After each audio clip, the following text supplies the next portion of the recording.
مساء الخير، معاكم استاذ دكتور احمد رمزي، استشاري علاقات عاطفيه وخبير جراحه.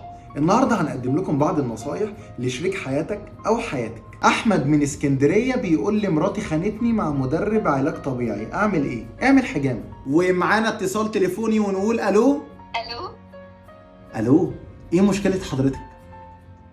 انا مشكلتي ان اي حد بيسمع صوتي بيحبني. ليه بس يا روح قلبي؟ لو نازل انت وحبيبتك بلاش تبهدلها في الميكروباصات والاتوبيسات، اتمشى. البنت بتكره الراجل البخيل.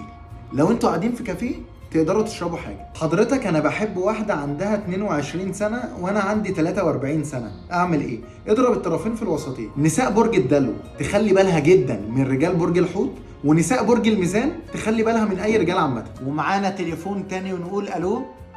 حضرتك انا بحب واحده سوشيال، اعمل ايه؟ باقة، لو عايز البنت تجري وراك اسرقها. انا عندي 15 سنة وبحب المدرسة بتاعتي عندها 37 سنة، ايه الحل؟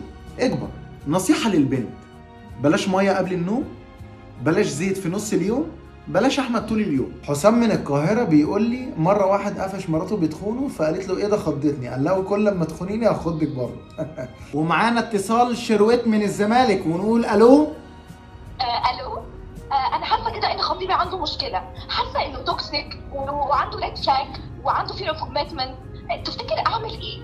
امسحي تويتر. لو خطيبك على قد حاله بلاش نطلب طلبات عاليه، بلاش نجف. مش معنى انك بتحب صوابع زينب انك تهمل بقيتها. ومعانا اتصال تليفوني احمد من كندا ونقول الو. حضرتك انا جوزي بيخوني، اعمل ايه؟ ايه؟ سافر مع البنت اللي انت بتحبها، حتى لو قالت لك انت زي اخويا سافر معاها محرم.